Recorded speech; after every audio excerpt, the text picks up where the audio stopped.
좋든 싫든 모두가 모든 것이 연결돼 있었다. 버락 오바마 전 대통령의 회고록에는 2007년에 금융위기 직전 월가에 대한 대규모 구제 금융을 앞두고 대선 후보이던 그가 고민하던 일화가 나옵니다. 탐욕스러운 월가를 과연 시민의 세금으로 구하는 것이 맞는 것일까? 오바마다운 고민입니다. 하지만 당시 상황에서 좋은 기업과 나쁜 기업을 구분짓는 것은 무의미했습니다. 은행의 위기가 기업으로, 기업의 위기는 소상공인으로 도미노처럼 모두가 망할 수 있는 상황이었습니다. 결국 나랏돈 7천억 달러를 들여서 기금을 만들고 월가를 살렸습니다. 그리고 그 부메랑이 미국 정치로 돌아왔습니다. 트럼프 대통령의 당선이 이와 무관치가 않습니다. 지금 백악관에 있는 조 바이든 대통령은 그때의 악몽을 똑똑히 기억하고 있습니다.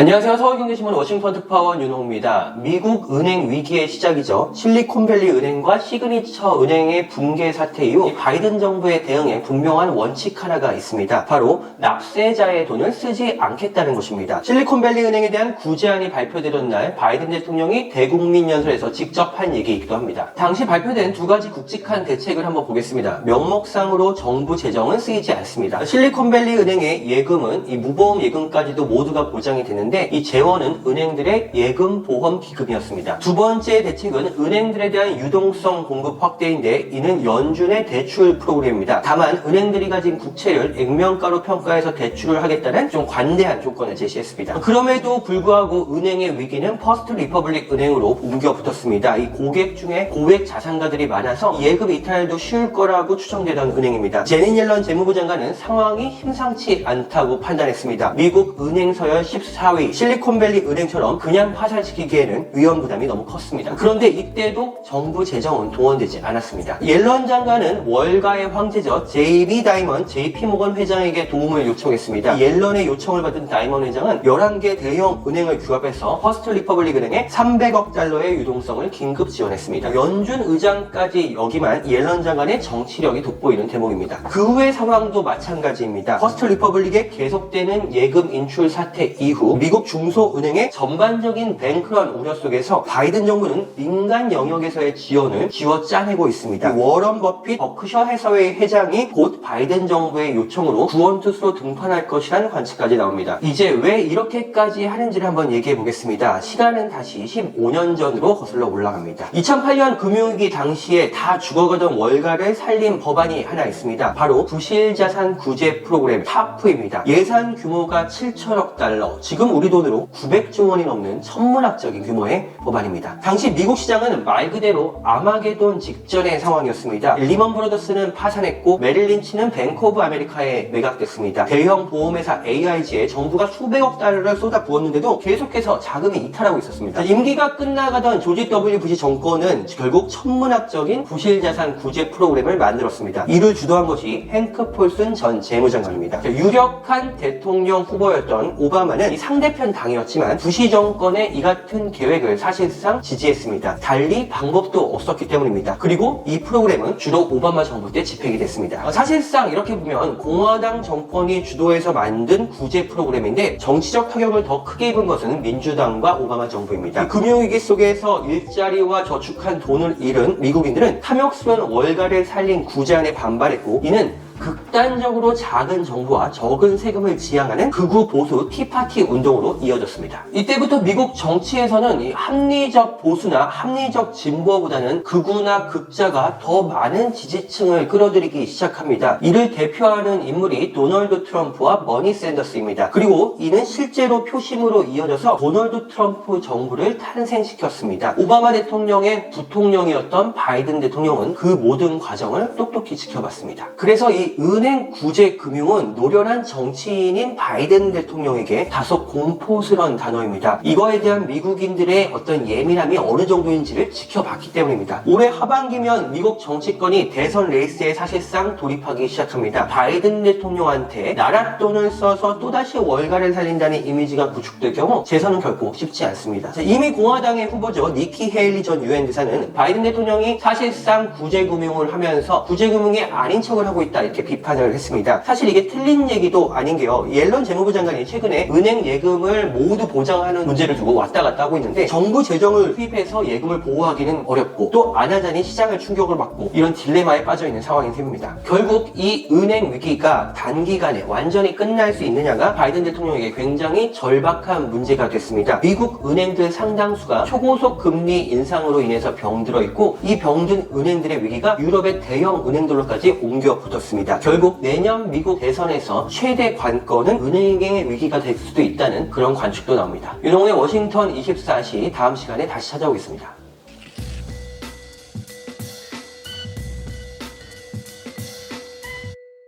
이번 편이 도움이 되셨다면 좋아요와 구독 부탁드리겠습니다. 알림 설정까지 해두시면 다음 편도 놓치지 않으실 수 있습니다.